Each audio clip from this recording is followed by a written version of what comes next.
of Christmas and New Year's and whatever any other holiday that someone else celebrates. For me, it's Christmas. Talon, I'm Christmas, Hanukkah, something Yep. else. Christmas is most people. All right. So, we had 2 weeks off, and now we're here with Talon today. Again, I'm your host, Gordo. It's same week, same problem. I can't talk. And today we're going to touch on a few different things. Talon, you wanted to touch on unnatural characteristics in the RPG game. So, what exactly are you wanting to touch on there? Like, what do you want to poke with? Well, before anything else, hello viewers. I am Steel Talons. I have been a GM in the Fantasy Flight 40K games for about 3 years now, though I took a year hiatus due to Army career training. And just a little thing, nothing major. yeah, and I am primarily a Imperial Guard player on the tabletop, and I have a very strong bias towards them. Is that the same in the RPGs as well? Do you find yourself running guard games more than anything? Oh yeah, I've been trying the only war game the last few times, gone through 3 games. Just to let everyone know, having a super heavy unit only is a pain in the ass. So what do you mean by that? Like, what are they running? Basically, there is a regiment creation option to have them in a super heavy. At the time when I did that, I had purchased a Stormlord super heavy. So, and they have the rules of an only war for Stormlords. Oh, so I figured. So they're in a Baneblade. Oh, okay, I got you. Yep. Shit. And the Stormlord that gives them the Vulcan heavy bolter. Yeah. Along with all the las cannons, twin link heavy bolters, and the cockpit in the back. I got So once I give them that basic option, they ended up choosing half the regiment was that, and the other half was heavy grenadiers. Jeez. Do they all ride in the Baneblade or no?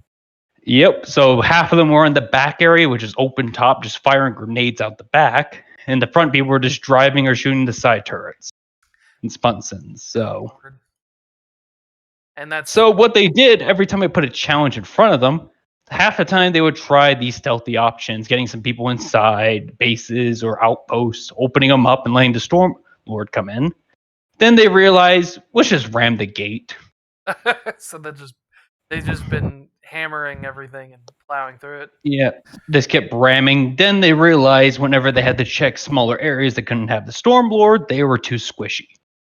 So it ended up cutting short because it just didn't like the idea of not staying in the tank. It's hard to create games just for the tank, especially making challenges for such a large vehicle. Well, I mean, then you're running into like that movie Fury. Like the story is the tank and the crew dealing with it.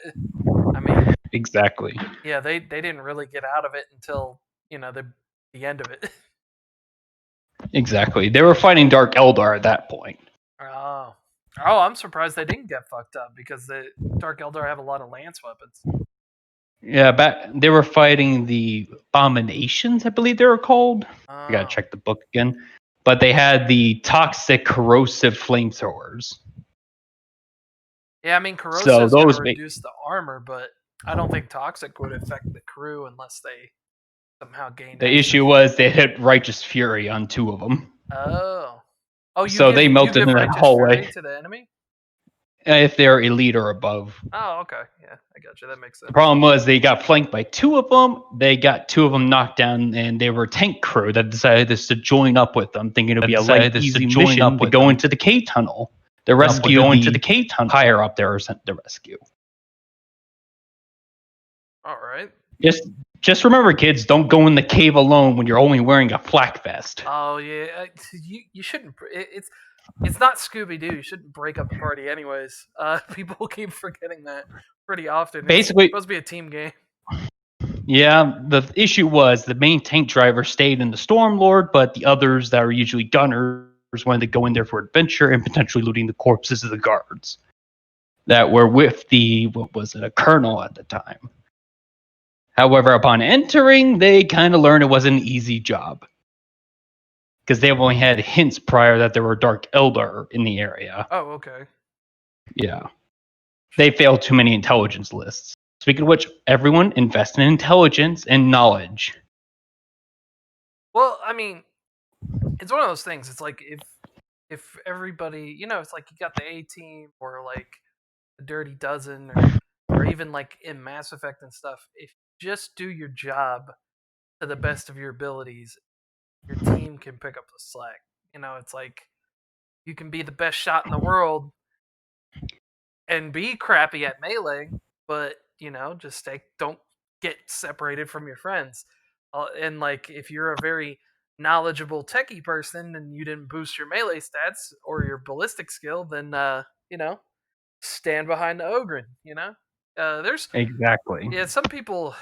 It's like the worst thing I could say is like if you have too many people in a party that are trying to be a jack of all trades, like it does suck if you have everybody be like a power player and someone dies. Like if you're the best medic in the world and you're also the only one who knows Medicaid, that's gonna suck if you get crushed by a rock. But on the other hand, if everybody's just mediocre at everything, you're just all gonna you're gonna get beat to shit on all fronts and it's gonna wear you down.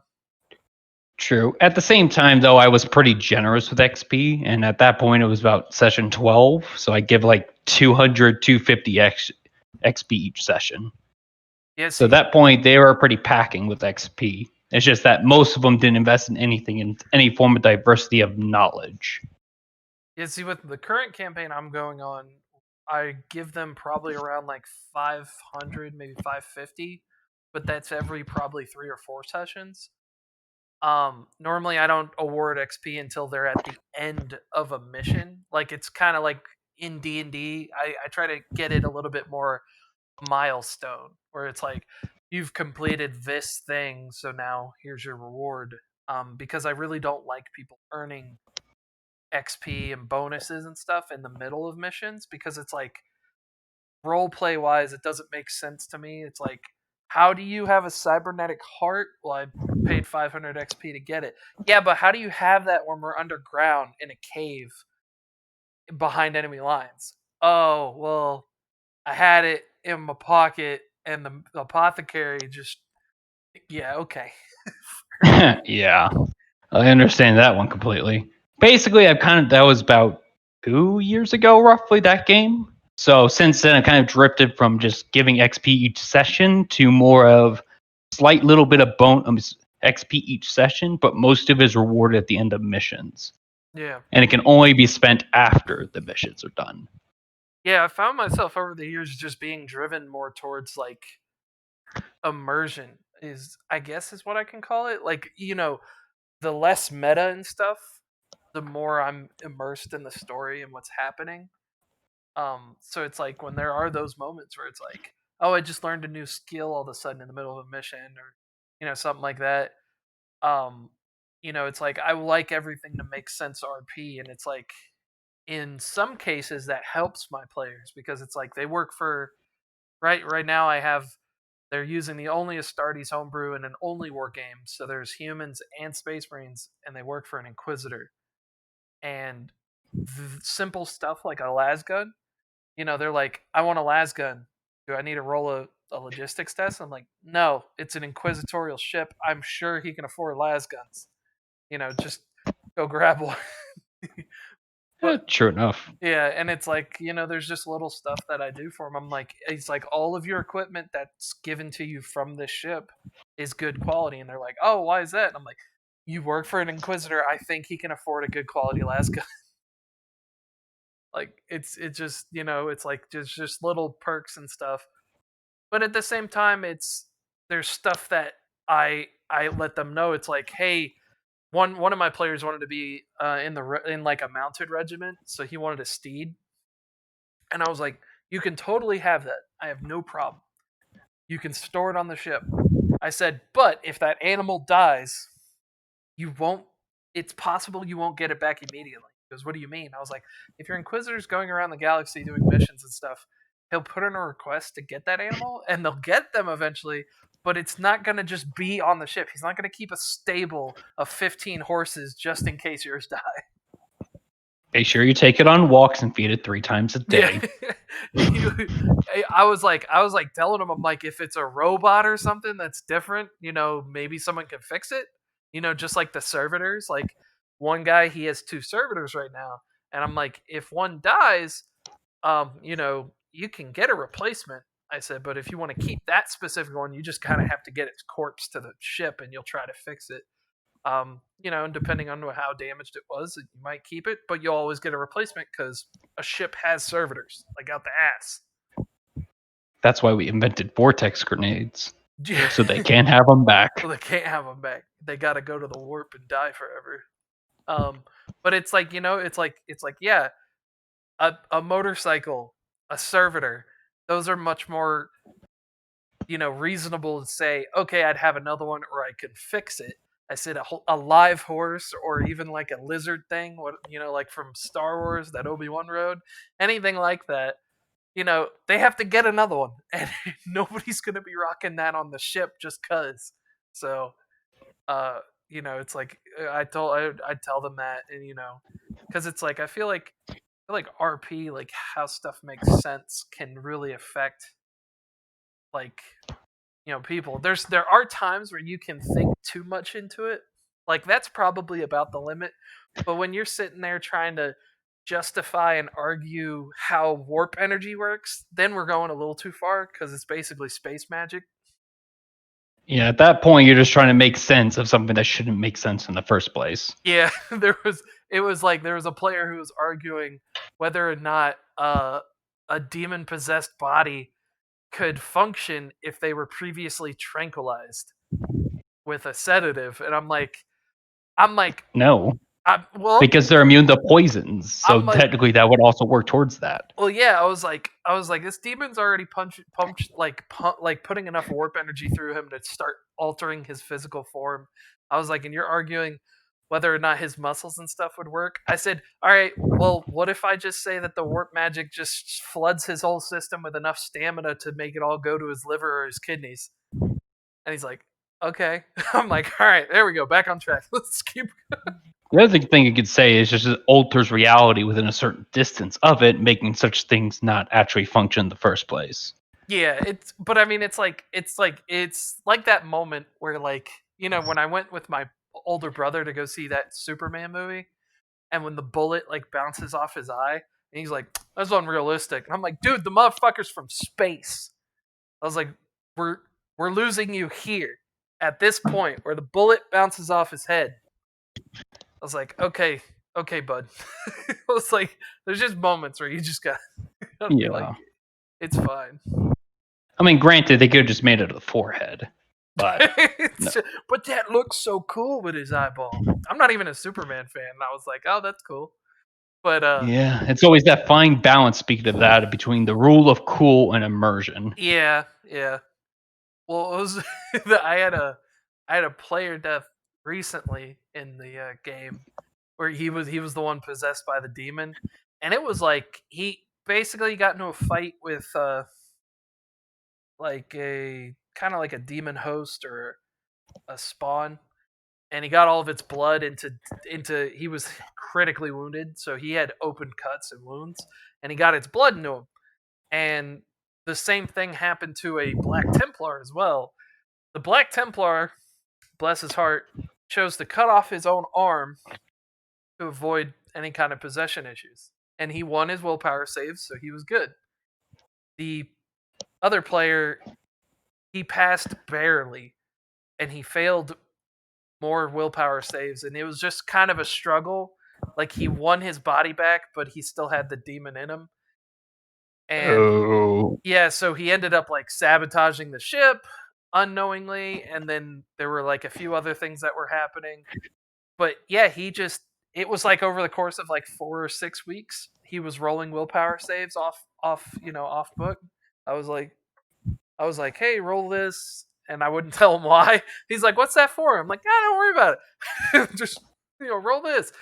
And then because of some stuff that he did, he touched something he shouldn't have that I didn't think he was gonna touch, but he did. And then he God, he died. But it was stupid because one of the other players that shot him finally and had to kill him, he's like, all right, I want to do a pistol twirl and then put my gun back in the holster. I'm like, he's such a piece of shit. He's like, Oh god. job well done. Like, all right. You just shot your longtime comrade, and you're not doing a willpower test to see if you feel regret. Yeah, I was like, good lord, man. I was like, but Talk about savage. yeah. I was like, Jaded talent earned. yeah, I should have given it to him. I was like, fair enough, man. Make a custom talent. It's called Friend Killer. Called douchebag. That's what it's called. You gain extra critical damage every time you kill someone. Good lord. Every time you kill someone you've known for weeks. Yep. He's just going to gather a bunch of NPCs and execute them randomly. Oh lord. Possibly. It could always happen. You never know. Yeah, I've had people like that to do meta things. In my Rogue Trader campaign that I'm hoping to start up soon once things start calming down here at base. Hopefully. Anyway, one of the swords they got was a demonic low-tech sword that gains random attributes after killing named NPCs Good lord. that have fate points attached to them. Keep in mind, it's not one. I would judge whether or not it's reached enough capacity to gain one.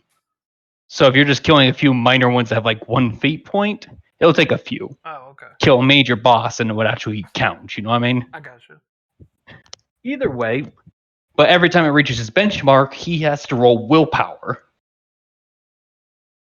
Otherwise, it would influence him in some subtle ways. Keep in mind, this guy is a giant behemoth. How to describe him? All right, Just big. he was a mutant. Oh. So his mutation was hulking. So he was already one exercise up. Then he donned power armor. So now he's the size of a sentinel walker or a small primarch. Shit. Well, wait, Yeah. you said a sentinel? Okay, or a small primarch. I was about to say, aren't Yeah, the and then primarchs bigger than sentinels? some of them are around the size, others are towering over them. It depends on which primarch you speak of. But with him, where was it? Yeah, that leads to the unnatural characteristics issue. So, Rogue Trader has the force multiplier version. Yeah. So, you say you have a strength of 81. You take your strength bonus of 8, and he has a, say, unnatural strength of times 3. So, that would technically mean that you add an extra 24 to him. I mean, he would have a total strength of 24. Yeah. Which means that any type of melee hit damage he inflicts plus 24 instead of the usual just what his strength is. Oh, dear God. But the worst thing was, if you take the rules of the Power Fist, it is just a standard times 2 strength multiplier. So if you read the rules like that, it means he's hitting you with a strength of times 6. Well, it's instead of times 3. Well, no, it'd become a natural characteristics of times 5. So just stack. At first, we thought that, then we read how it was read specifically back then in Rogue Trader, and it would the actual multiplier of his total strength prior to donning the fist.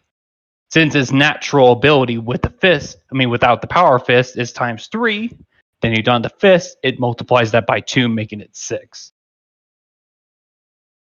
Of course, we edited later, so it just increases the strength multiplier by 1, giving him a times 4. But it's still, you can damage tanks and destroy Leman Russes with that fist. Yeah, but I don't see how it would double his unnatural characteristic. Because that's not his strength modifier. So, I can understand if you said that it doubled the results of the strength modifier. So, if he has an 8, it would be a 24. Which the way I always did it was 24 then plus 8. If it was a Space Marine, they have times 2. So they normally have, a 40 something in strength. It'd be a strength modifier of 12 because it's 8 plus the base of 4.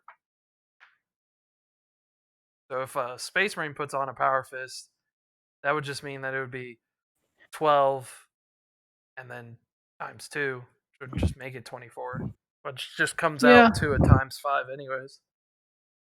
Because True enough. it doesn't say that it affects an unnatural characteristic or anything at all. It just says his strength modifier. Because the unnatural characteristic is actually a talent that or not a talent, like a, what do they call them? A trait. Trait. There you go. That affects the strength modifier. So like you can't multiply that unless it says specifically that it does. Yeah, I get what you mean, because that's kind of what we house ruled in the end. Not fully, we're just seeing how too powerful it was with how we're understanding it. Yeah, but So we modified it where it just increases the multiplier by a 1 faction. yeah, but So even then, like a ×6 compared to a ×5, I mean the numbers are so high it doesn't even matter at that point. yeah, it really didn't. Hey, I'll be right back. The food just got in. Yeah, no So, problem. I will yep, just you're yammer right on. back. Yep. So while Mr. Talent here is stepping away to get his food because Uber for some reason takes 2 hours to deliver a sandwich. Um, I don't know. I don't use Uber like that.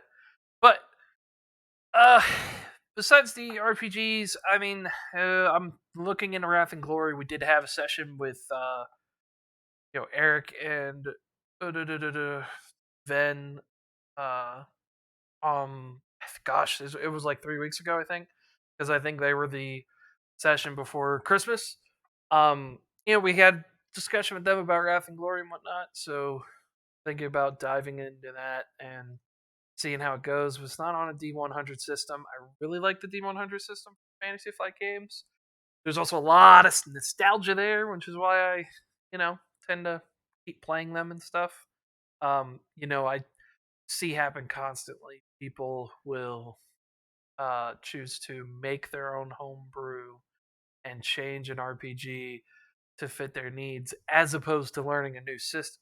So, having people tell me like, "Hey, let's try Wrath and Glory. Let's switch over to there." I'm a little hesitant, but I really do want to try it. I want to see how it is and give it a genuine try. Um, in the meantime, though, still working on a lot of the stuff for my campaign. We just had a whole bunch of stuff go down. Like I said, player got killed. We had an NPC that was very dear to the players get killed. Had a bunch of twists go on, and right now they're dealing with a webway gate on a basically like a ice world.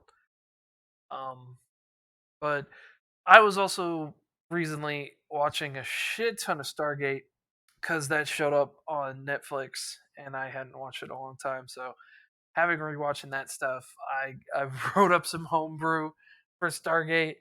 I'm gonna see if I can get a couple sessions, just like a couple one shots going with my players and try that out. Also using the rules and stuff that I made for it as a modern rule setting for Only War, like a homebrew for that. So you can still use all those traits and talents and classes and stuff, but now there's new equipment, so you can play it in a modern setting. Because I look out there, I did find a few. There's D&D. It's like I think it's just called D20, modern D20, something like that. There's also one called like Regiment. Regiment. I don't remember. I remember digging through a few of these. There's also Cthulhu. There's you know, uh, not Pathfinder. Pathfinder. No, it wasn't Pathfinder. The other one that was kind of cyberpunkish. Um, Blade Runner? No, that's a movie. Either way, I'm horrible. I can't remember anything. My brain's losing it. I'm getting too old, I guess.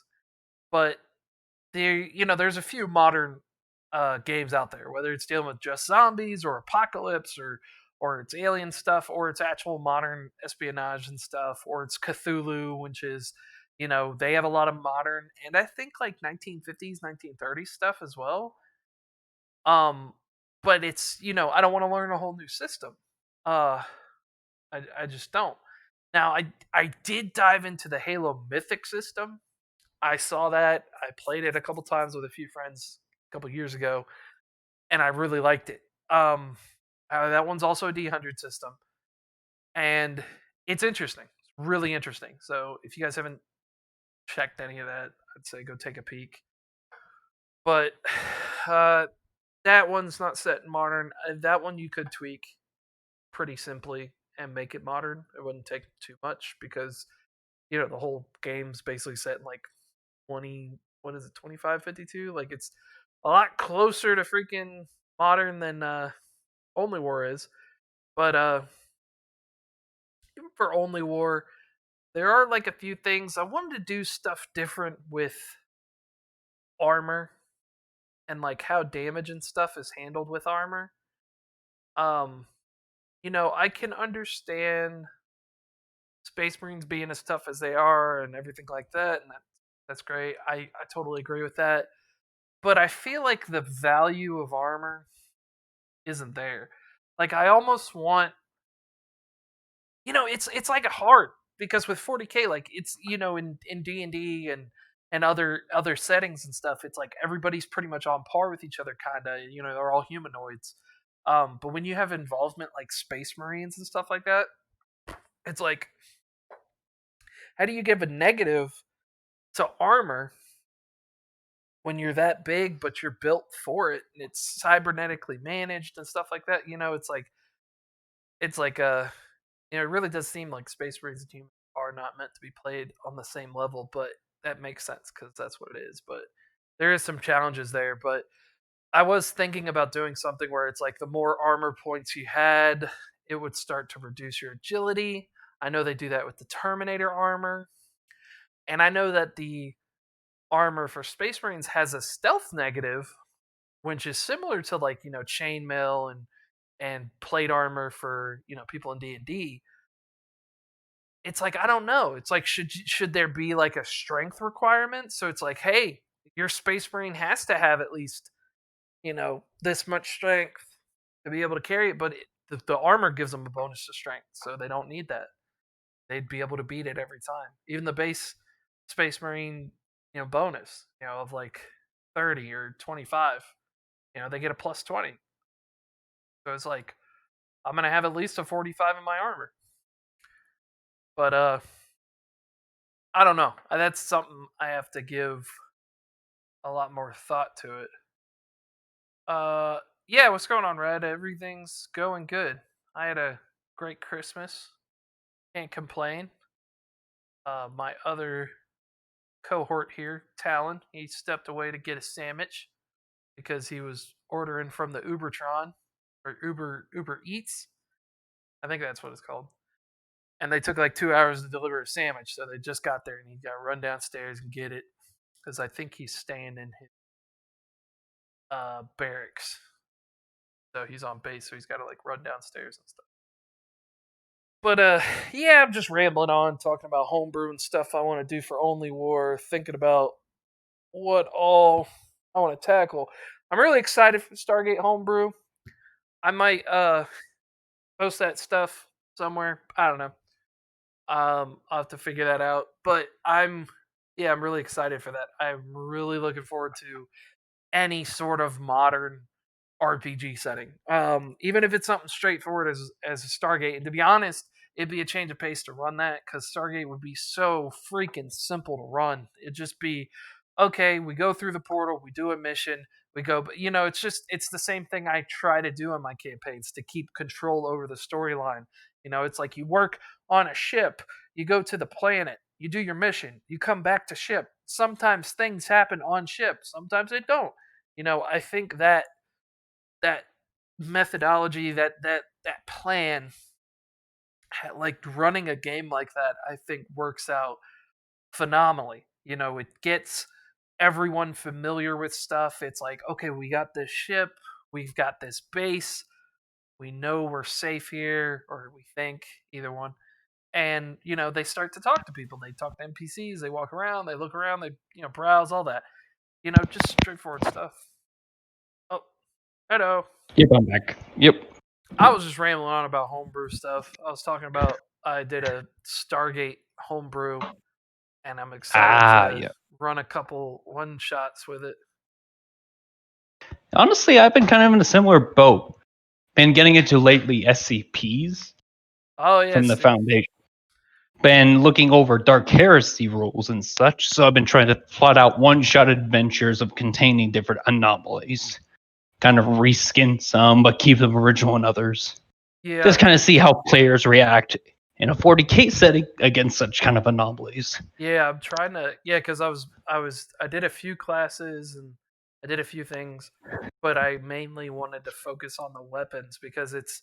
I know if I can get some modern weapons statted, that I can run a lot of campaigns. Like I can run a Oh lot of yeah, stuff, and it's like I've been hungry for a modern RPG, and I was just rambling on and telling them that it's there's some out there, but they're not great. Probably the D&D ones are probably the closest that come to it. Although to be honest, I probably would just go back to playing Vampire the Masquerade if I wanted a modern RPG. But yeah. It depends on your flavor. There's also like what was it called? Call of Cthulhu doesn't do it as well because it's more past than present, but it gives you a little bit more options too with it if you want a horror setting. use it, yeah, Cthulhu. Yeah, yeah. Call of Yeah, Cthulhu. that was one of the suggestions I made too. But again, it's like it's so like what I see most of the time is people don't want to learn new things. They just want homebrew for systems they know, and Yeah, true enough. that's where I'm at too. It's like I don't really want to learn Call of Cthulhu just to do a game that's going to be 1 or 2 times. It's like if you say to like some Only War fans or Fantasy Flight game fans and be like, hey, I got a homebrew for Judge Dredd or I have a homebrew for Stargate, they'll be like, oh yeah, I'll give that a shot. And that's where I'm In the like, yeah, end, I've kind of found it easier just to kind of reskin things and keep original weaponry and such intact. yeah. Or reskin it so the concept of, say, Judge Dredge is just you doing a game of, say, Dark Heresy or Rogue Trader, and the players are using stats of Arbites. Well, it's like, yeah, once you have enough experience with like running or playing something, you can pretty much like figure it out. It's like because a lot of stuff like I have my group going against Eldar. They ain't got Eldar statted nowhere. Um, so I had to make them, and if they ain't got an Eldar like foot soldier statted, they don't have warp spiders. So I had to create warp spiders, and Ah, yeah, that was a pain in the ass. But I knew what I was doing, and I knew there's stats for a field that works similar to this warp spider stuff in Only War. Be it a shittier version, I only had to change out a few things. But it's like you can crank something out like that, and then it's like with modern weapons, it's like okay, well, it's like all right, well, what I did first was I broke it down by caliber, so it's like I have a 5.56 rifle, so I don't say something like M16 or G36C or any number of 5.56 caliber weapons. I just say 5.56 rifle because cosmetically I don't need to go into that much detail. You can just say it's whatever you want, you know? true enough. At the same time, they could always just say whatever pattern auto gun. After the home world or province it's coming from, things along those lines, just to help create feel because they have those rules in what was it? Only Warhammer the Emperor, I believe, how to Uh, create variants of weaponry. oh, okay. Yeah, because like I know Only War has a few las guns and stuff, but yeah, when I was sitting down to make like the weapons and stuff for the Stargate homebrew, it's like because I was like, if I make an armory of modern weapons, I can use them for anything. I was like, I can use it for a game that's like XCOM or SCP or uh, you know, even just like okay, you want to be some special forces in Afghanistan or something. It's like whatever people want to play. But it's like it's like if you know the game, you know which traits you can slap on there. So it's like, okay, this is a 5.56. Okay, I'm gonna give that tearing. Okay, this is a 7.62. Okay, I'll give that reliable. And it's like and then it's like I bumped the 7.62's damage by like 1 or 2 points and the pen by like 1 or 2. So it's like you just fiddle with them and you can see it kind of work. But then again, you could do all that work and then you start using them in combat and you find some things like crazy overpowered. But I feel like I'm not that dumb. I feel like I know what I'm I feel like I've played enough to where I have a pretty good gauge. Yeah, it's a lot of trial and error in the end, but once you have a lot of experience being a GM of different types of game systems, you get a better way of figuring out how to balance things. Yeah. But it also depends on your players and how they use it. Yeah, the hardest thing to do for that Stargate one was the some of the weapons for the aliens, the Gould, because they got guns that can just instantly stun people, like completely unconscious, and they have a grenade that does the same too. So I'm like, how do I got it? I was like, geez, I had to figure out how to do that. I can only think of maybe redoing what was it called? Web weapons. So like web pistols, redesign those to give concussion at a high value, but have them have a recharge. So that way between rounds they can't shoot. Let me check to see if I actually did. 'Cause I don't actually remember. Then Because for the grenades, it'd be just retaking away the what was it called? Entangled or whatever, and replacing that with concussion. yeah, but even then, concussion only what stuns you, and it's still a test. Yeah, but then your degree to failure determines how many rounds. Yeah, that is true. So say if you don't your players don't focus on toughness as much and they fail by 10 like magically 10 degrees of success, it's like a full minute for them to get captured, wrangled up, Yeah. put in cuffs. What was it? Let me see what I put.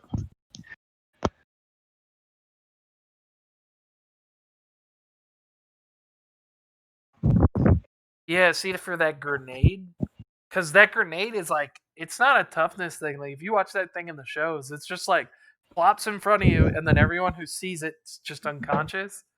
But I just did it as a -20 agility test to evade it. Otherwise, you fall unconscious for 1d10 rounds. True. You can Yeah, make it so that it affects them, but their toughness determines how quickly they wake up from it. yeah, I guess you could do that. So at least it's a one. What did I do for that thing? Oh, I gave that shocking 3. Ah, that makes sense. Yeah, so that should be alright. But yeah, it was like it's like that those were kind of it was like I had to kind of figure that out for a second, but it was like it's like once you start cranking, it's like I'm like, all right, let's do some pistols, shotguns, and stuff like that, and I'm like we'll get these modern weapons out there. I was like, I even did like frags and smoke. Well, I didn't really need to do a smoke grenade because that's a freaking smoke grenade, but like Yeah. but like flashbangs and tear gas and stuff like that. Um, and I was like, yeah, pretty cool. But one thing I was gonna do with the Stargate homebrews, I was gonna use the you know how in Death Watch they have requisition for missions as opposed to logistics Ah, tests. yes. I've been trying to rework that too for my Dark Heresy game I'm setting up. Yeah, because like all I would say is like, man, all you really need to do is just scrap everything and just just say, hey, your squad has this number of assigned requisition, and then all you have to do is assign a requisition value to all the equipment. Like some of the stuff I make 0. Like if you want, like I made a 9mm pistol and SMG. Like those are 0. So it's like if they want to roll with those for free, have at it. But if they want to get like an assault rifle or something like that has a little bit more punch, they'll spend like 5 rec or something like that. And I also have like better armors that they could get. I wasn't gonna do anything crazy like make them be behind like a renown barrier or anything. It's like y'all can get what you want. It's like, well, do you want to get? We'll get 2 missile launchers then. It's like, okay, then you'll all just be running around with pistols, but I don't care. do your Oh, damn. do your thing. They just use the pistols, kill one of them, take their gun. Yeah, there you go. That's something you could do. Well, yeah, because it's well, they're gonna with the Gould weapons, I am gonna treat them as another weapon training. So if they don't have that weapon training, that's like a -30, I think. I'm pretty sure they'll probably go after that pretty quickly then. Yeah, And and I think it's -20 is it for not minus? being trained in it, and being used in the wrong hand is another -20. Oh shit. Well, then Because they have to have how does that work with? ambidextrous. Because the staff is a two-handed weapon. Does that count? It depends on the way they wield it. So if you ever held weaponry like that, you want to primarily have your primary hand lower on the hilt That way you put more force behind it. Ah, If you're ranging it, however, you would still put your hand lower back because that your front arm helps stabilize it, which is your weaker arm, and your back one holds it for stability in weird ways. that makes sense. I slapped all of the Gould weapons with the inaccurate quality too, so they don't gain the benefits from aiming. The other thing I would also do is have players select what their primary aiming eye is. Primary Because aiming eye. Or like that's going basically in too what we've been much. trained in the army is that we find out each person is biased to one eye or the other. There's no in between with that. You can be equally trained in both arms, but you can never be trained in eyes. Yeah. So if you get blinded in one eye in your primary eye, it's usually more difficult to aim after. I should be that brutal. I don't know if I need to go that brutal yet, but there may be a day. Because like even with Because it, the arms, like when they break an arm or something like that, I normally ask them, I'm like, "What's your primary arm?" And they'll be like, "My right," and I'm like, "All right, hopefully your left one's broken." yeah, because usually I'll try to ask them ahead of time in case those arms go, so they're not just deciding right then and there. Yeah, normally it's like if it's on the fly thing, I'm normally generous. And I'll be like, "Oh, well, it just so happens to be. Luckily, it was the other one that broke." The With other thing Space too with Marines, it that, never mattered though, because they all got yeah, ambidexts. yeah, but with mortal forces, the other thing is the bias of shooting at the right side of the body for disarming, and you want to shoot left side of that person's body in order to kill them for heart shots. I got you. That's where their heart beat. Yeah. So if they're trying to capture, most of the time for disarming, they'll aim the right side of the body. Oh, and Rad's making a good comment. He was like, "I would like to say there is a special feeling about creating a homebrew of a different setting, and honestly, it feels rewarding when you finish the project. That's for damn Yeah, sure. If it especially if it honestly is. works well, especially if it works well. If it crashes and burns, not so much. But yeah, I mean, it's like if I get the weapons tweaked and the modern stuff starts working, it's gonna open up a lot more to it. Cause like I didn't even know this, but when I watched the Judge Dredd movie the other day, and then I was like looking up some stuff because I was curious, because I know they got an RPG too, but I don't want to learn that because I don't have time. And I don't. It's gonna be harder to convince people than to try a homebrew. But yeah, he's using a 9mm pistol. I didn't know that. What? Didn't Yeah, know that either. yeah. Apparently, it's a fucking 9mm pistol, and it just loads the payload into the like his magazines are filled with like basically everything but the payload, and the gun has the payload in it, and it loads it into the pistol. It's weird. Yeah, Also means that those guns are expensive as shit. yeah. I know that with the inspiration of that, that's why they also created in the Fantasy Flight games the fire selector upgrade. So players can play their fantasy of being a Drudge Jed with Oh different yeah, ammo with the variants. bolters, man. I mean, it holds 3 magazines. Well, in Dark Heresy, the final version, they actually fixed it so you can only have enough shells to what its capacity is, Oh, not okay. very full. Yeah, So because that way Space it Marines has would an use it to ammo count reload. of, yeah. So like you would have a magazine of 18, you would have to divvy that out to what rounds are what. But the good thing is about using that in burst count, if you actually no, that wouldn't work because they haven't used that. I was about to say you can make one bullet one type, then fire the next bullet, but Yeah, I don't know. Yeah, because it has to be for each that wouldn't attack, work. right? Yeah, because you have to change the ammo as a free action. Yeah, you can't do an action in the middle of an action. So you have to do 666 or have 3 rounds dedicated to one special type and the rest plain. Yeah, because Never I know mean, when you're gonna find a psyker. yeah, I mean, yeah, yeah. I guess the fire selector just gives you the freedom of changing it on the fly, because you can just preload your mags with whatever the hell you want. Yeah, You just and got to it be also keeping does that for the track. revolver.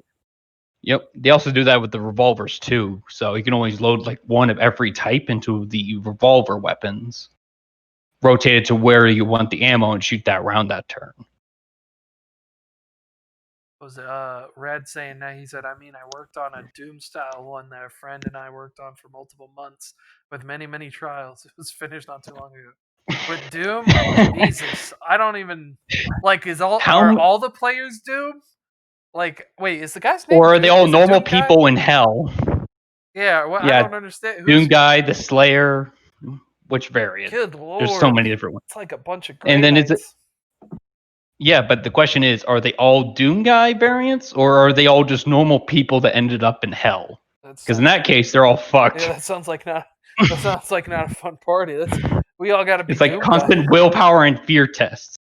Lord, yeah, I fucking hate how they do fear in the fantasy flight games. To be honest, man, I It does just get annoying as hell. I I, And I then just there are demons, yeah, I just run the it like corruption. I run it like D&D. Well, in D&D, the way fear works is like you see something, you roll a test to see if you know are afraid of it. If you are, you have to stay. You can't move towards it. You can't attack it. You have to stay at least 30 feet or more away to be able to re-roll again. And if you pass, you're not afraid of that thing for 24 hours. And that works so much better because it's like, dude, it's like you have a chance that you can die from being scared of something. Like I know there's horrors and stuff, out here. And if I was playing a regular only war campaign, maybe I'll let regular guardsmen die that way. But these are supposed to be like hardcore veterans for the Inquisitors. Like I'm like, these guys started with like 2,000 point characters, so I'm like, dude, I'm not letting them die like that. That's stupid. I mean, I can understand that part, but it does create that realism because we do know in real life that such conditions can cause people to die. But I We've mean, seen it many times like medical wise. mentally breaking and stuff like that, or running away and stuff. Like I'm cool with that, but it's like your heart just stops, and it's like, dude, they got to be doing some kind of conditioning for their special forces and stuff. There has to be. So I'm like, They're also, well, I would say that rule only applies to things like demons. but it That's how doesn't. I've usually done it. Yeah, but Oh, it usually, doesn't. It's anything that can cause fear. yeah. No, most of the time, though, I just had them do like unconscious for that encounter. Uh, Because usually you can only roll on the fear table if it's a combat encounter. Otherwise, you just suffer penalties if it's out of combat. oh, he was saying the one guy could be Doom Guy and the rest are human. He said it was a headache to make. I Oh bet. God. I bet it was. Bet it was a pain in the ass. I don't I know. wonder how many people died in the making. Yeah. You just have that title. It's like no animals were killed in the making. And Yeah. this one is like 1,237 PCs were killed in the making of this adventure. There you go. I mean, because the only other thing I could think is if you made it more like the Doom. What was it? The movie? No, with the Rock. Oh, God. For a second, I thought you were talking about the newest one. I didn't even see it. You're talking about a Netflix one? Shh, we don't speak about That was, that. dude. I didn't even make it 20 minutes in. I was Shh, like, whereas the shh. one with the Rock was pretty good, man. I remember when they did Yeah, that first person shooter part. That was yeah, crazy. that was pretty. That was a pretty good movie for it.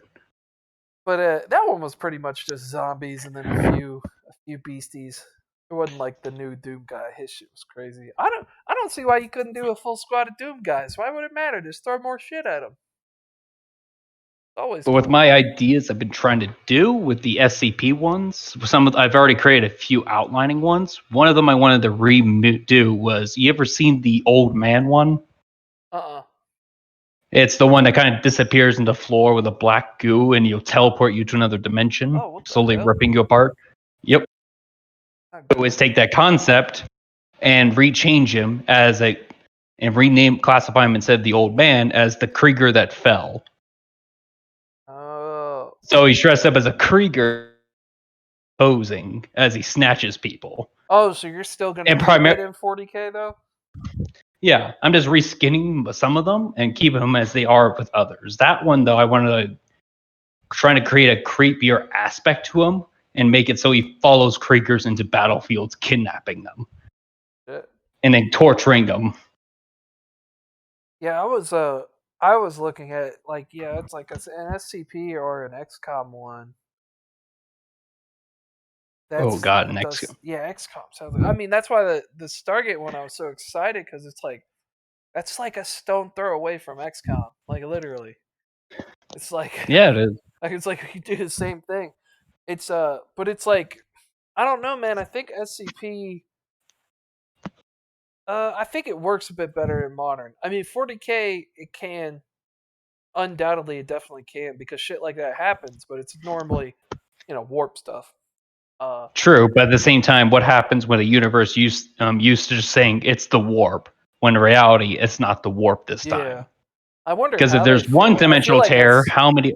yeah, I feel like that's how they'll just classify it, though. Don't you think? The Imperium wouldn't Yeah, say it would be anything else. It's just warp. Like I don't know. I don't know how they handle those floating orbs from only Astartes. Like, is that considered warp stuff? Even though I think they're supposed to be their own like race or something.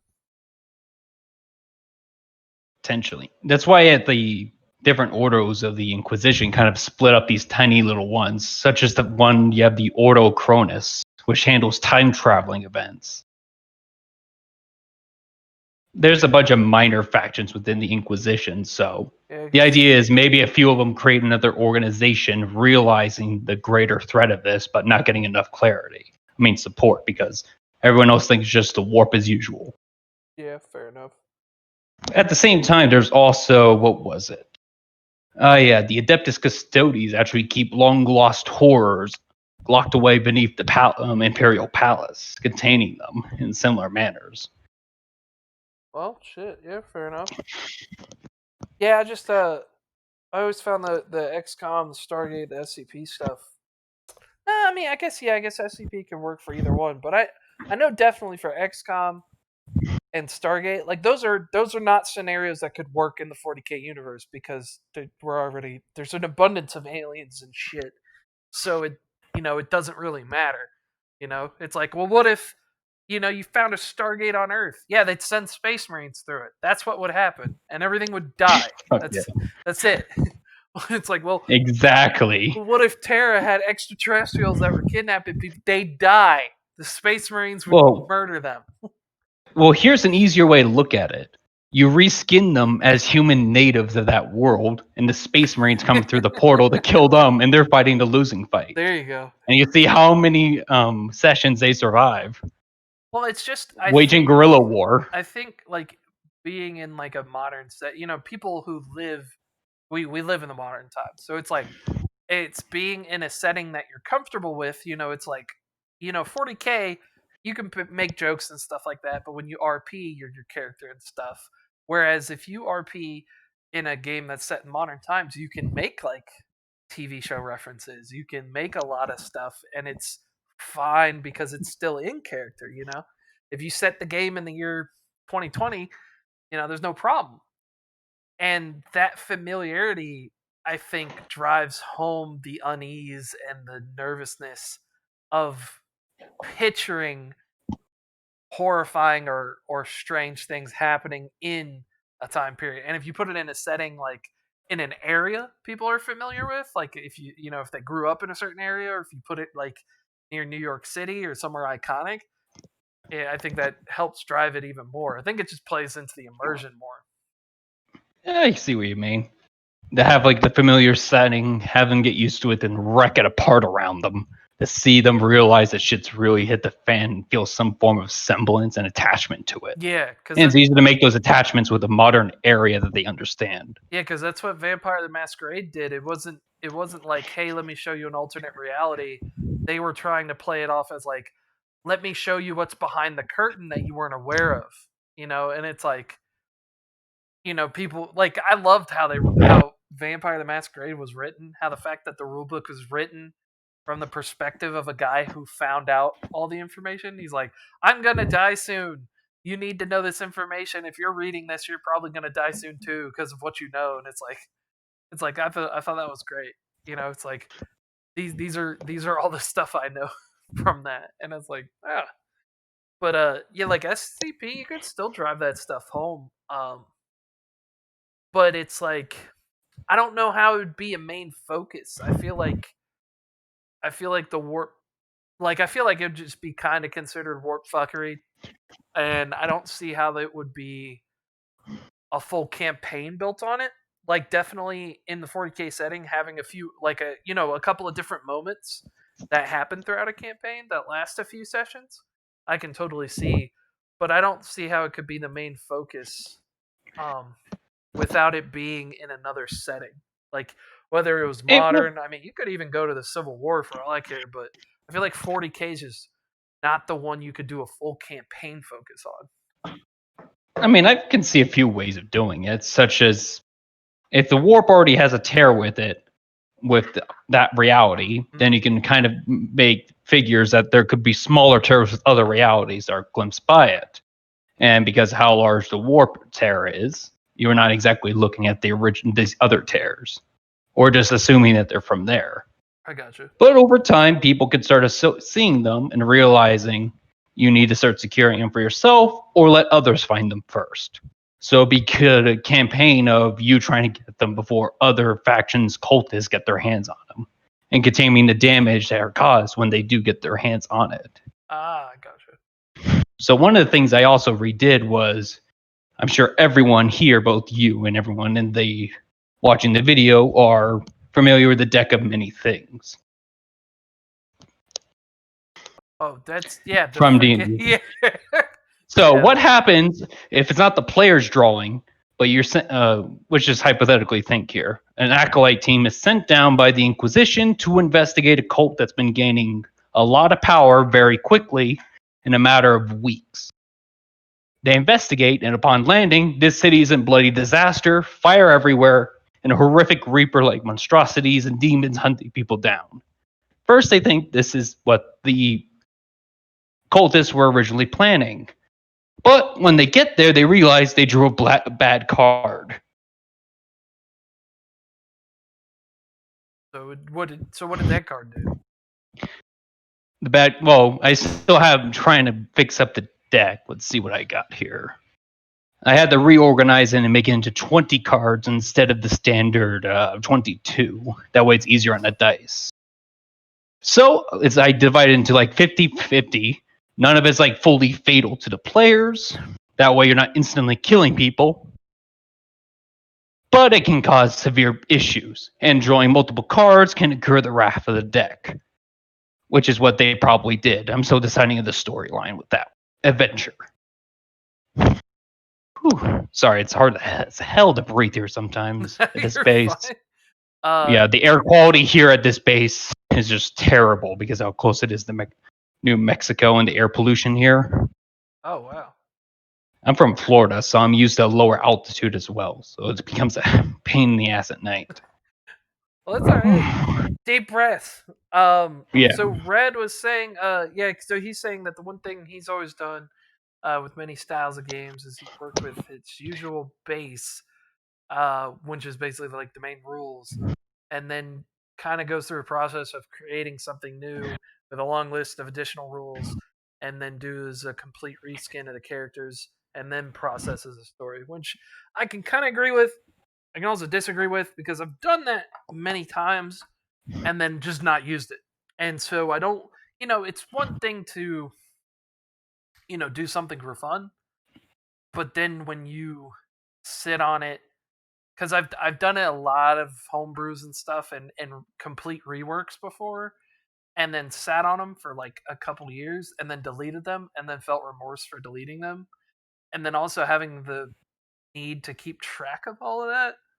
Like it is easier nowadays with like how like you can get Google Docs built in, so it's like I can log into my Gmail stuff from anywhere and access Google Docs. I didn't have that when I was growing up and stuff, so it's you know when I was saving stories and stuff, they most of the time they were physical, and when it came to rewriting rules and stuff like that and homebrews, they were in notebooks. So I have lost or thrown away a lot, but I can agree. Yeah, some of them I'll sit down and I'll bust them out, like the Stargate one. Um, but to be honest, I've gotten pretty good at it because it's like I sat down and Stargate homebrew. I have like 3 or 4 pages, and that took about an hour. Um, I did like 4 classes. I added a race element where you could be a human or a Jaffa. Added regiments, which are basically just branches of the military, and I did 4, and I added Oh, about damn. 30 or 40 different weapons / equipment. So I mean, it's Hey, yeah, you really went all out on that. yeah, but that only took about like an hour and a half. So it's like it's like all out is like it like my all out is like I create a new game, which like I made like a witch hunter game that I still have to get more people to play test. Um, it's like if you have fun doing it and you like doing it, and you like making them, um, great, do it. Sometimes though I will be hesitant because I'm like, I'll stop and I'll think like, who the fuck am I gonna get to play this? Like, it's like, not a whole lot of people want to play every single thing, and it's like, I also don't want to just put in that time and effort when I could have been doing something else. Um, yeah, Yeah, true enough. yeah, right, yeah. Rad's saying that he says, "Let me tell you, it can be a good or bad thing." Or is writing down everything in notebooks. Yeah, I learned that the hard way a few times. Oh When my god, back in basic when this COVID was taking off, we would, because how training is now being handled with the COVID situation. Oh my god, we'd just be sitting around for many hours in the middle of the training time. they'd So yell it's at about you over 12-week Skype. program. Oh no, not like that. We'd just be sitting in a barracks of 60 people with them screaming at us to clean our weapons Shit. because they couldn't do anything else with us. So with that time, Well, there's a point where you finally clean your weapon. There's In reality, you can never get a weapon fully cleaned, I should say. But there's a point where you reach where it's acceptable, but they want you to keep cleaning at it. yeah, It was at that point I started doing a lot of homebrewing off of memory because it's just sitting there 16 hours a day in the same spot. It's like, what else am I going to do? Keep cleaning this yeah. I weapon? guess keep cleaning the guns. What they wanted you to do. Yeah. They want you to do that, but it's most because they can't do all the things they're able to do anymore. They Yeah, fixed it now, but back then it was more of a them trying to figure everything out. yeah, Because back then no one knew what COVID was and how bad how the infectivity was at that time. yeah. I would definitely suggest to people. It's like when it comes down to it, I would say do more with a homebrew you've already started as opposed to starting new ones. Like, I mean, if you've got a few players lined up, like I asked my party, I was like, would you guys want to play homebrew? And everybody was like, yeah, I'll be down. So I was like, well, that's 6 players right there. So I was like, I'll do it because I got players lined up. But if I didn't, I would have maybe done something a little bit, but I wouldn't have expanded on it. But it's like also at the same time when I made that Stargate homebrew, I told you like I'm making modern rules that I'm going to use for like multiple campaigns. I mean, you get modern weapons and stuff reskinned. You've already done the work to do Fallout, XCOM, anything to do with modern stuff. Hell, there's been I, times where I'm like, hey, who wants to do a mafia like mobster kind of thing? Like those mafia games. yeah. I'm like, let's do something like that. Some people want to do it. Yeah, I find myself with the Rogue Trader game. We've had to do a lot of homebrewing because how in depth have you gotten into reading through those books? Rogue Trader, it's been like Yeah, 4 years since I've even touched it. honestly, it is so vague. Many of the rules since that was one of their first ones after the Dark Heresy First Edition. Most of the time, There's what just I see is people gutting Rogue Trader. They take the ship rules to other systems, is what I see most of the time. yeah, they'll often stick with that. Because that was my first game I ever started, stuck with it. Yeah, I mean, And they're I've continued, but we've had to homebrew a lot. yeah, But there's a lot of good things that could come with some of the base ideas it gives, and be able to create over it. yeah, right. Such as one of the rules they actually added in one of the books was an auction system as part of one of the adventure books, but it only worked for that one encounter. So we remodified it as a way of getting rid of profit factor, but keep getting items. And if they don't get those items, then their rival rogue traders get those items. Oh, oh shit. So it's kind of a incentive for them to spend the profit factor of that game so they're not continuously all powerful, able to buy everything. Because if they don't get the items, then the enemies do, but it's going to come out of their larger fortune. Yeah, I guess that makes sense. Yeah. For example, one of the items the auctions had is, like I mentioned earlier on, vortex grenades are dangerous. How bad does it end up if one of the items are up for auction is a crate of 20 vortex grenades? Well, oh yeah, shit, that could fuck up some stuff real quick. Mm-hmm. And what happens when one of their rivals in the slave trade is snickering nearby, staring at him after they had recently shattered one of his slaving operations to make their own fortune on the Promethean refineries in the area, liberating the slaves in order to gain access to it. Not very happy, I should tell you. I would assume not. Yeah, I mean, Yeah. shit. And then he would be raising his grenades. Yeah, vortex grenades. Oh, Dear God, being vortex. I don't know how to talk anymore. Yeah, I don't even think I've had anyone bold enough to want or use vortex grenades in a campaign. Yeah, the larger one I was telling you about, he wanted to strap it to his fist and punch someone. Yeah, it was one of those characters. That character's only died twice. One was from a defiler cannon to the face. Perfect headshot, head exploded. One of those guys. Then the other was he had to jump across a trench to reach autocannons, failed, face before the hole, looked up, and then got shot in the head by an autocannon. Dude, autocannons. If you don't sleep on autocannons, man, them some rough guns. Don't they my God, don't yeah. they shoot like a burst of 10? No, it's only 2-round bursts. I mean 3. But Wait, the amount of damage they put out. Are you talking about an auto gun or an auto cannon? Because you said cannon. Autocannon. No, they have like a 3-round burst. I think you're thinking of the auto guns, my fam. Nope, auto guns have 1, 3, 10. Because the auto cannon's the one that is also mountable on the vehicles. Yep. It's a 1, 3, no full auto. Hold on. I got fat check, because otherwise they changed it in Only War. Un momento. No, the Only War is still the same. Is it? I've been running. Yeah. I swear to God that thing did full auto. Yeah, the M31 autocannon. I a dumb boy. I gotta see it with my own eyes now, otherwise I won't believe I'm stupid. It's like, dude, it's like I can't remember everything, so it's like I gotta make sure I at least look at it, because it's like I can't assume anything anymore. Let's see here. Oh, I'll be damned. What the fuck was I thinking of?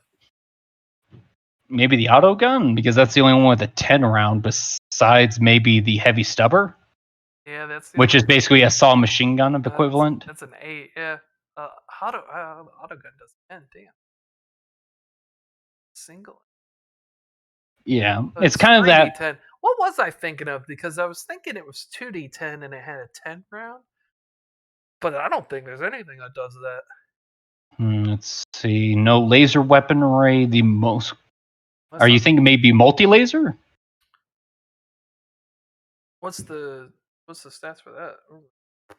Multi-laser, I think it's a 5-round burst, but it does that amount of damage and is reliable because it's an energy weapon. I don't know what I'm thinking of. For all I know, my brain could have been thinking of the old stats for the heavy bolter. For all I know, so I don't know, because the heavy bolter used to be 10. No, wait, was it 10? Yeah, that was. Yeah, it was 10. No, it was 6. No, that's how it is now. In Deathwatch, it used to be 10. Oh, maybe could be because it's a either 10 or 8. But yeah, that's the issue with Fantasy Flight games. They just kept rechanging them, so you can never tell which. You're at this point just discussing which pattern weaponry your players are using. The errata for Deathwatch, that's when they changed all the weapons, because they used to be statted as 2d10 plus 5, like pen 5, and then they got dropped to like 1d10 plus 9 pen 3. Yeah, because of the tearing. Because people kept getting confused, and they're including the tearing dice in it, so they fixed it in the erratas. Yeah, but why would they? Because otherwise, people will be damage then. Well, because what they originally wanted was 2d10 d1, which is dropped the lowest. Yeah. But because they would just leave it as 2d10 on the thing, everyone would assume that's what the damage is. Yeah, but even that made no sense because a chainsword was tearing and it only had 1d10.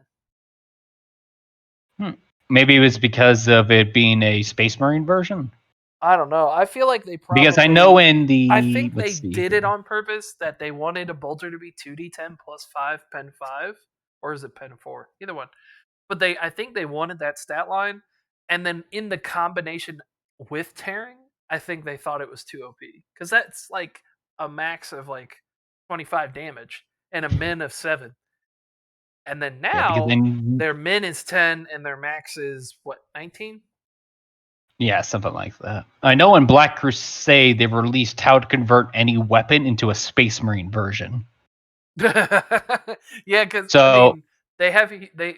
I mean, because the only Astartes homebrew we use the errata weapons from Deathwatch for the Space Marine. And I mean, it's not that bad because, like, even for only war, like the bolter difference is only like 2 or 3 damage and like 1 or 2 pen. Like, it's not really that big of a deal. Space Marine Lasgun. Oh, the last cannon for the Space Marines? Oh, Nope, Lasgun. Lasga. Wait, why? Well, because the Black Crusade, it gives you the ability to restat weaponry, so it's Astartes grade. Yeah, but that's just So technically, yeah, with those rules, you could make a Astartes grade lasgun. which would probably be better and easier to achieve than a last cannon. But still, Probably. that's just that. See, at that point, it's just ignorant. It's like unless it's something specifically they want or need, I'm not gonna do that for every weapon for my players. It's like I want to be a space marine that's holding the las gun. Like no, it's like they wouldn't. Why would they give you that? It just doesn't make sense. They're not gonna crank out las guns for space marines. Y'all use bolters and plasma guns and las cannons. You I got mean, at the same time, it was made in Black Crusade, so you are a lot more crazy individuals in that game. yeah. I guess it makes So, sense for yeah, but so at even that then, point, that means that they custom built a las gun for a space marine. Who's doing that? well, at the same time, you have to remember most las weapons have the variable fire setting, and with the utility of recharging ammunition Yeah, off a power source, it does have a long-term effect of just maintaining your las pack. yeah, which is why they So crank if the them out by players the are looking for, billions for guardsmen. But I don't see anyone who would use that for a space marine. Like in an RP sense, I don't see why they would do that for a space marine. Um, well, because you get to reattach the armor, recharge it, reliability, not having to scavenge fully for ammunition, especially as individual mercenaries stuck in a black hole, because that setting is you're in a miniature, what was it? Warp storm area? I can't remember what it's called, that specific region. But it's such a hazardous area, having a reliable source of ammunition, even if it's weirdly uncharacteristic of space marines, is something to always have. yeah, but I mean, at the same time, like I mean, bolter, bolter works Yeah, better. Bolter, good true, bolter. it I think yeah, boulders are good if you have a reliable source of it. If you're playing a game where they're scavenging all the time, the best weapon is one that can constantly be recharged with ammo. yeah, that's true. I mean, but is it that much more like? Is it that much harder to scavenge in that game compared to It depends on last your one? GM because they can be bottom feeders just making it through because they're outlined as heretics. So it's hard to rely on it's not, you're not getting equipment from the juggernaut that is the Imperium of Man's factory output.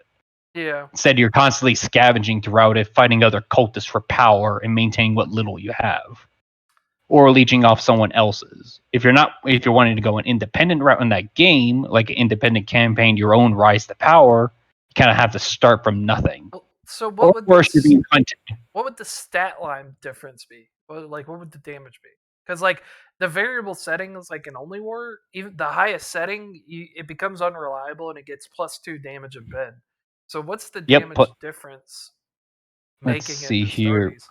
From the Astartes one, I'm trying to pull it up right now. My computer's not cooperating with its PDF files.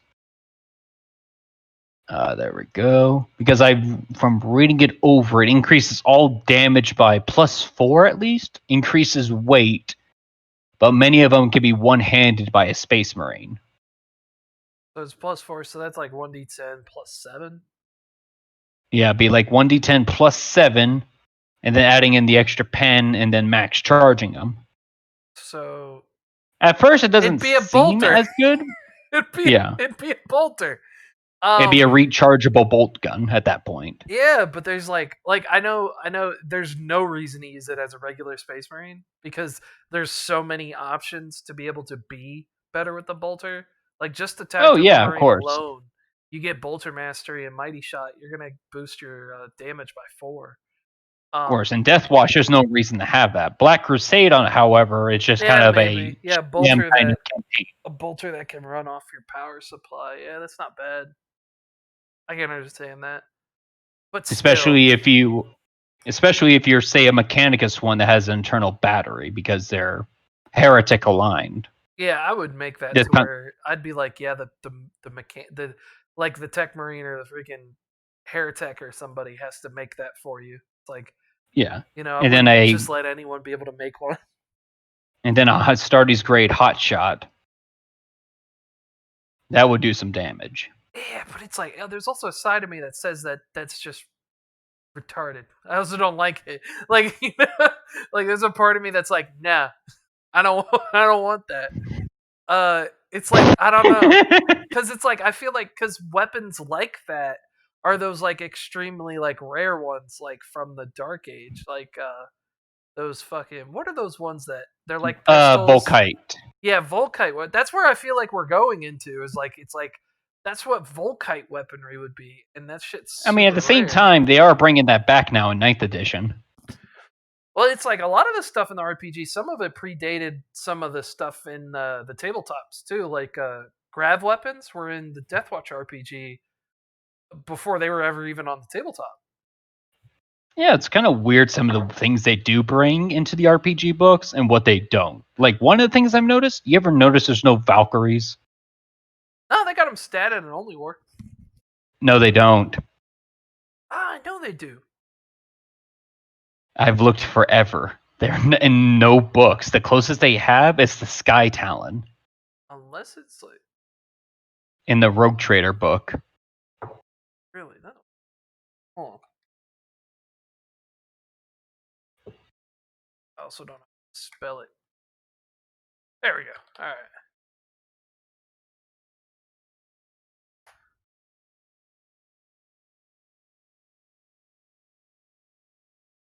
Because I could have sworn I've seen a bunch of stats and stuff for stuff like that. The only ones I've been able to find are like homebrewed ones, reusing the stats for what is it called? The Aquila Lander, and re-editing them. Oh. Then what the hell did they have? The only ones they have is the Gun Cutter, Aquila Lander, the Arvis Lighter are the primary transports used in any of the books. Well, they also have the Sky Talon variant of the Valkyrie, and one of the Rogue Trader books where you're trying to carry a large artifact using it. Shit. Hold on a second. It's the weirdest thing, isn't it? Yeah, that is strange. Because they have like 15 different kinds of fucking Lehman Russes. Exactly, and yet they don't include the one of the most iconic Imperial Guard flying vehicles.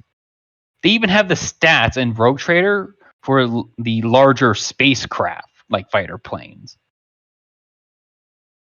I use Valkyries all the time, but to be honest, if they get shot down. Mm-hmm. It's kind of more, thematic. I don't even know the word. It's like Thematic. It's like a cutscene. Mm-hmm. Damn. I'll be fuck what? I don't know. That's crazy.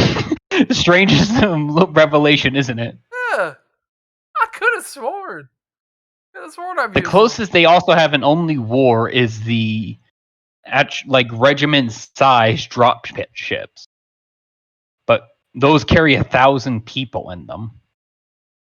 To be honest, you probably could just use the stat line for That's why we just modified the Aquila lander because it has around the same cargo capacity. You just have to remove some of the enclosed, add side bolters to it. I could have sworn I saw something though, because they had all the. The other thing that's for it. weird too, if you look in the Only War, they even have the missiles for it. Yeah, that's why I was so confused. Yeah, no, I've seen the weapons. They have the missiles because they think that you're just going to use a targeter, give the location, and they'll fire in the position with passing air support. They won't actually give sights for it. You just use the standard guardsman profile for shooting and have them fire missiles.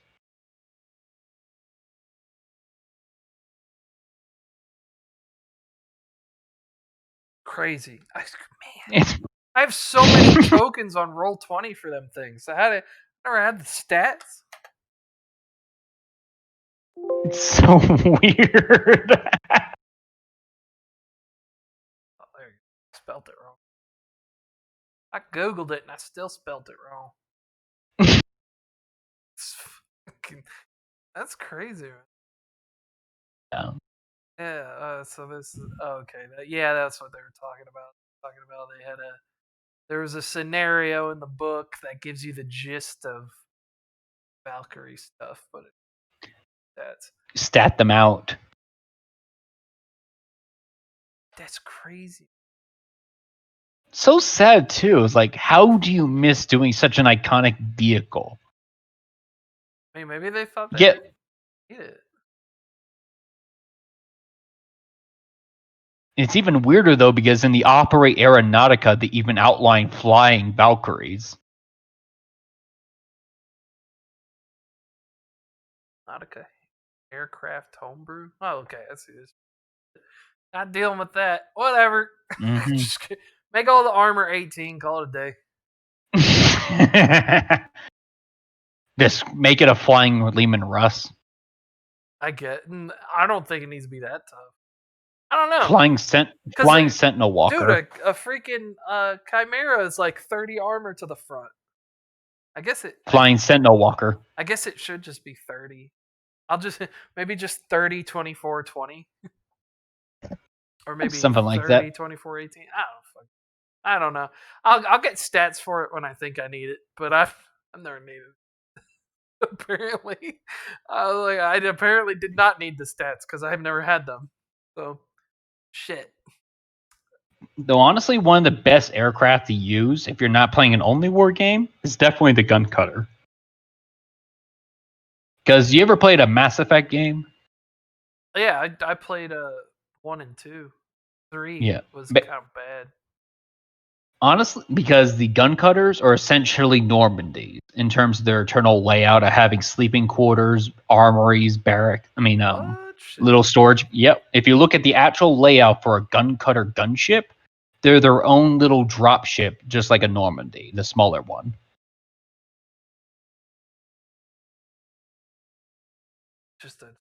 So you can literally just base out an entire inquisitorial. It can't. It's not work capable, is it? Nope. Which is why you, in between missions, if you're switching planets, they just hitch a ride on a void capable craft and they just stay in their ship. Oh shit!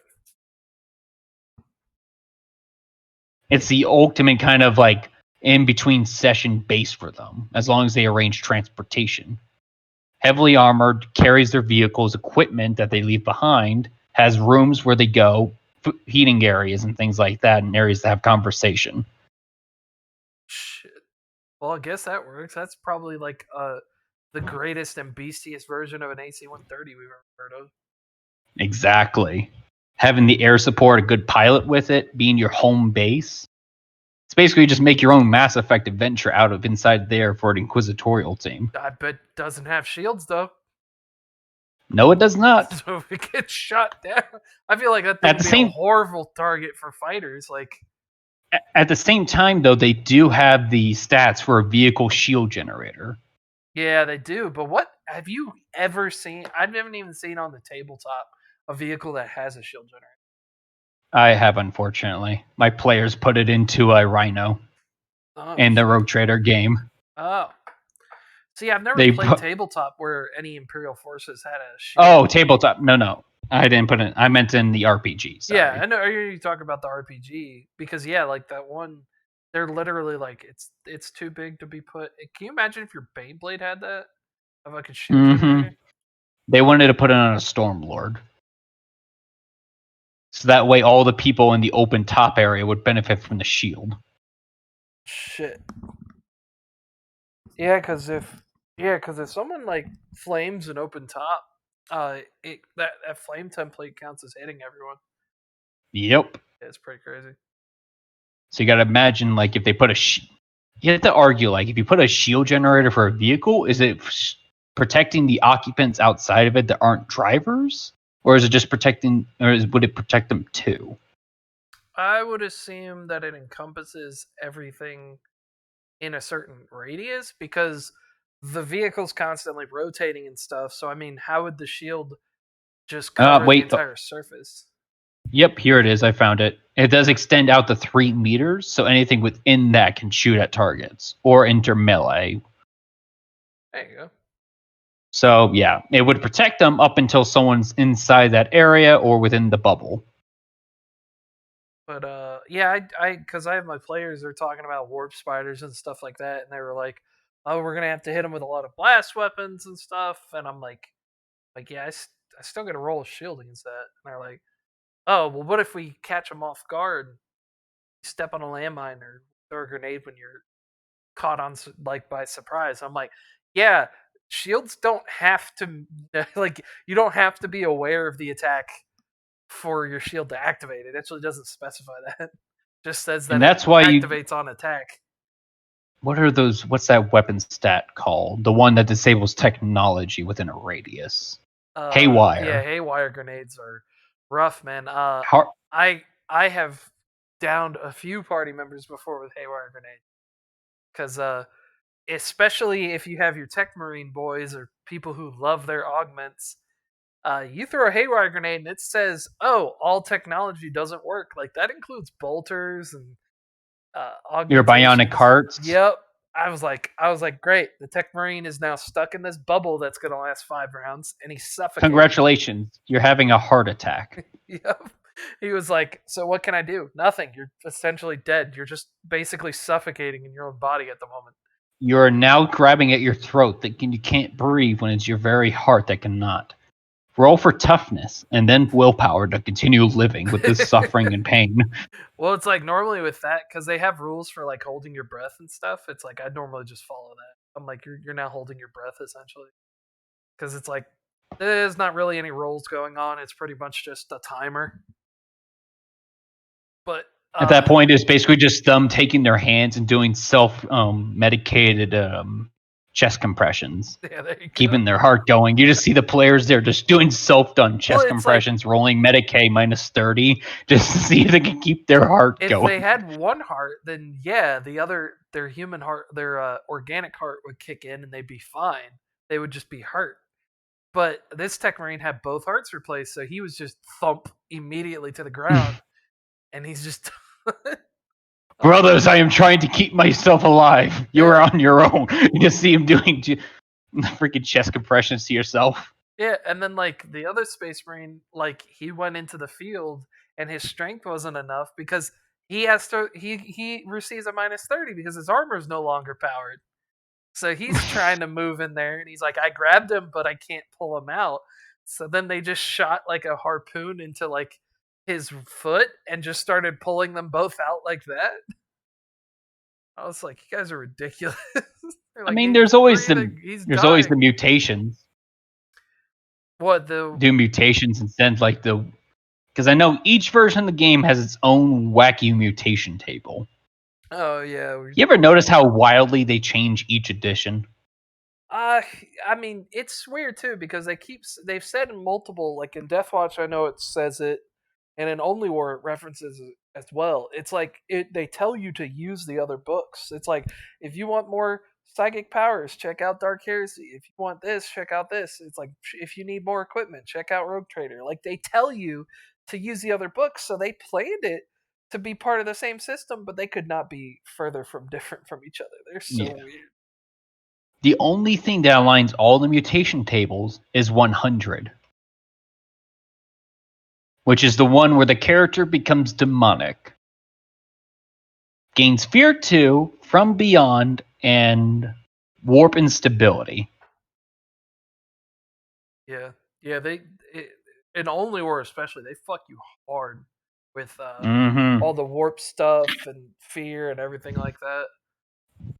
Because granted, most of the time you're not fighting. There's only one of the factions that use mostly warp weaponry and causes corruption, which is chaos. But most of the theme of Only War is either fighting other humans and facing the horrors of conflict, or fighting Xenos that are unlike you, but brutally murdering your comrades. So it's more of a theme of how are you handling this amount of death. Yep, and ain't no book got no Eldar in it. It's just some bullshit.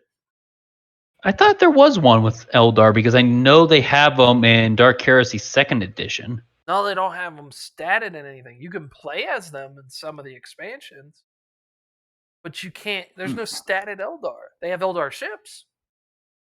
No, yes, they do. It is. I mean, I know for certain they have them in Rogue Trader. Because I couldn't. I didn't check Rogue Trader, but I looked through Dark Heresy. I couldn't find him in Dark Heresy, in 1 or 2. Let's. I didn't find him in Only War. I didn't find him in Death Watch. I didn't check Rogue.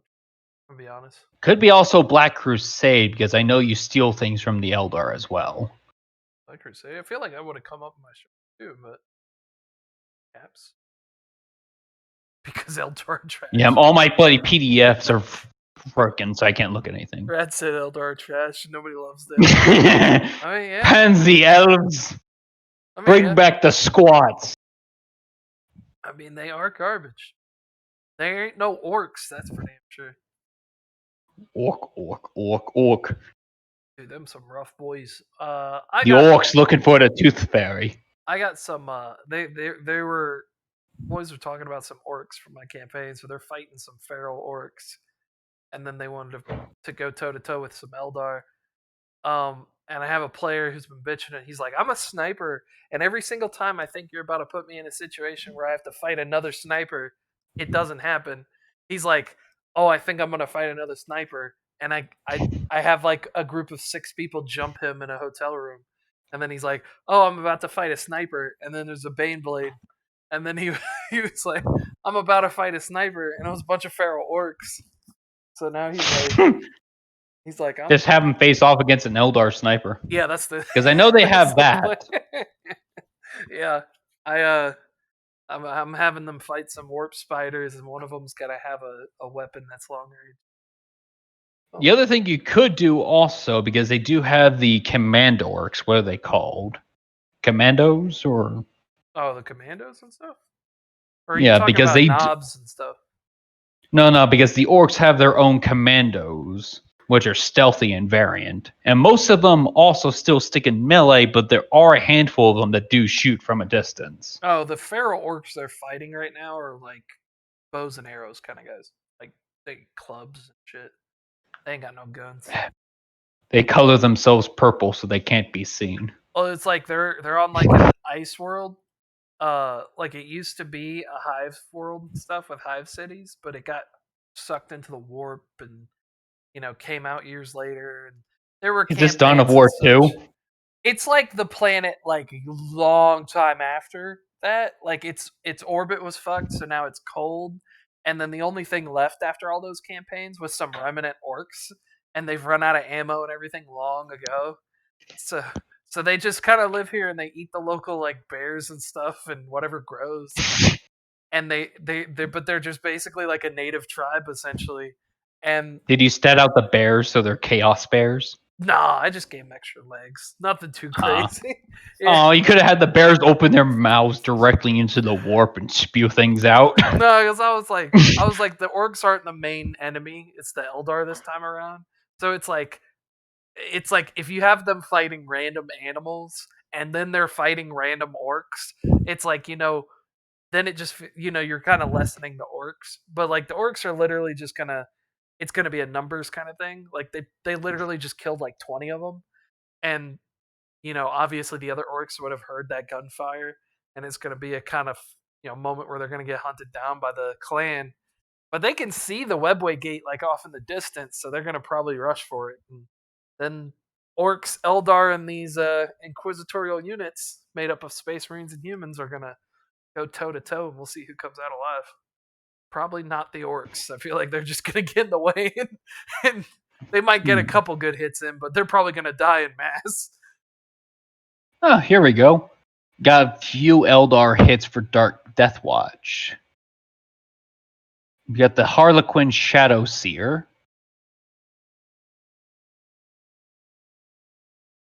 Oh, wait, A Deathwatch? Corsair. Yep. Oh, I didn't find them in the Marquesinos. Are they in the core rulebook? Here it is. Warp Spiders. The Ark of Lost Souls adventure book. Ark of Lost Souls? What the fuck is that? You have the Warp Spiders, Warp Spider Aspect Warrior, Void Dreamers, Farseers, Corsairs.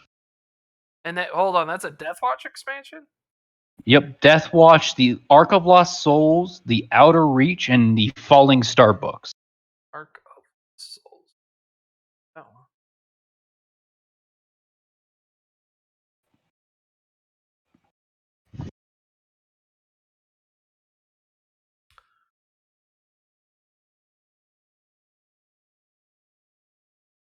Already downloading it. Yoink. You have finally found your stats. Yeah, Let's see how close your original ones were. Yeah, I'm about to find out. Yeah, I never grabbed any of the adventure books. I always just grabbed the expansions. I didn't know they had statted shit only in the expansions. I would have thought they put them in the. Oh no, many of them do have their own unique units in there, so you got to keep your eye out for that. Yeah, that's some bullshit. Why don't they just add it in there, man? They just don't want to make it easy. That's all I was wondering. I was wondering why you couldn't find them because I swore they were already in Deathwatch. I was like, I looked through every expansion I owned, and I'm like, they're not in there. Damn, man. Necrons. We all learned something new today. I know they have Necrons. I've seen those before. Necron shit's OP. Even in the RPG. Oh, they also have Alpha Legion Chaos Space Marines statted out in The Emperor Protects. Oh, yeah, I've seen them. I don't know why they specifically statted them out. I mean, they have too crazy. But and then what was it? The Demon Prince. I checked the Demon Prince for Only War compared to Deathwatch because it's in the Marquesinos. The Demon Prince is deadlier in Only War. Yep, they upped the ante. Yeah, I'm like he's like more dangerous even against Space Marine. Like he's more dangerous in Only War. In Only War, he can actually increase his size and be flying. In Deathwatch, he couldn't. And then the other thing you're not thinking, you didn't take into account are the blessings they can earn. Oh yeah, no. Because next to them, they could gain those. Yeah. Yep.